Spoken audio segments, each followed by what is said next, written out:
Primeros 2 años de gobierno del presidente Iván Duque, y en ese contexto la evaluación tiene que arrancar diciendo que hay un gobierno distinto antes de la crisis del coronavirus, otro gobierno distinto después de la crisis del coronavirus. Antes de la crisis del coronavirus uno podría decir que las carteras técnicas, los ministros técnicos, las políticas públicas más cercanas a lo técnico, que de hecho son ministros cercanos a él, que él conoció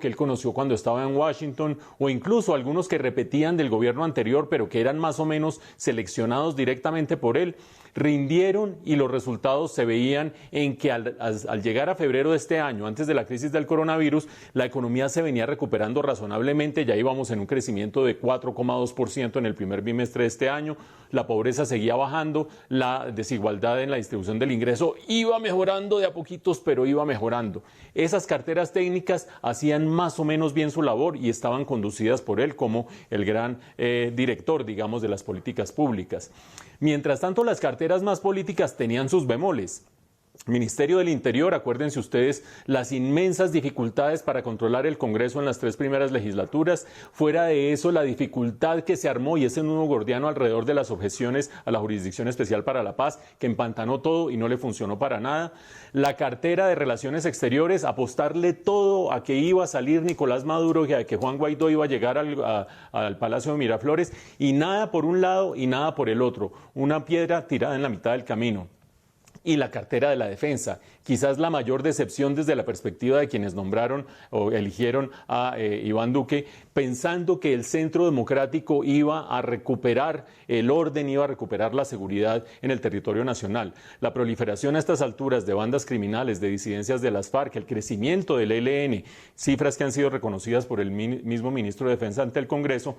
muestran que ahí hay un gran fracaso sumado a los casos de corrupción dentro de las fuerzas militares. Así venía más o menos el gobierno hasta la crisis del coronavirus, con esa división entre esas carteras que le respondían más quizás al Centro Democrático, con una serie de fracasos en el camino, y las carteras más técnicas, más cercanas al presidente, nombrados directamente por él, de gente conocida directamente por él, que mostraba una gestión razonablemente buena. Llega la crisis del coronavirus, que nadie se la esperaba, y llega la oportunidad, como dirían los chinos. Acuérdense que en chino, en los ideogramas chinos, el mismo ideograma se usa para la crisis y para la oportunidad, y esta crisis le propone una oportunidad. Es la oportunidad de retomar y corregir lo que no se han dado bien en relaciones exteriores, buscar una política exterior más pragmática. En relaciones con el Congreso, eso ya lo empezó a corregir desde el comienzo de este año, cuando logró una gobernabilidad que antes no tenía, una precaria mayoría dentro del Congreso, pero mayoría al fin y al cabo dentro del Congreso, y sobre todo meterle mano a las fuerzas militares para no solamente pulir los temas de corrupción, chuzadas, interceptaciones, perfilamientos, etcétera, sino para ocupar y controlar el territorio nacional. De otra manera, este país no es viable hacia adelante. Esas 3 cosas hay que corregirlas y entregarle al próximo gobierno una situación económica saneada, no necesariamente boyante, pero sí saneada, y saneada en lo fiscal, lo que implica una reforma tributaria el año entrante, sí o sí. Además de eso, saneada en lo social, no necesariamente los mismos indicadores que teníamos antes de la pandemia, pero sí unos indicadores mejores que los que hay hoy en día, porque de lo contrario el péndulo político vira violentamente hacia la izquierda. Y fuera de eso,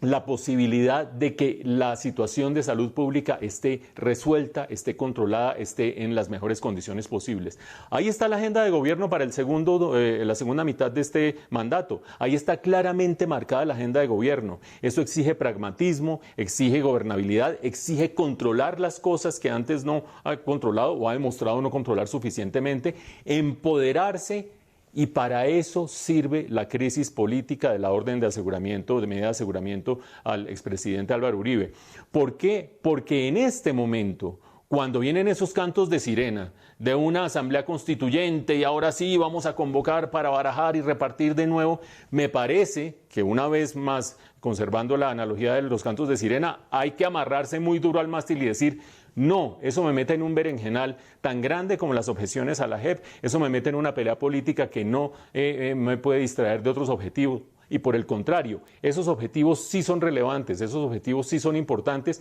y creo yo que el presidente hace bien en irse por ese camino. Vamos a ver si el resto de la agenda que está bien marcada hacia adelante la puede adelantar y si corrige las cosas que tiene que corregir en carteras de Relaciones Exteriores, en carteras del Ministerio del Interior y sobre todo en la cartera de la defensa, que es fundamental para un país que lo eligió seguramente pensando que iba a recuperar la seguridad territorial.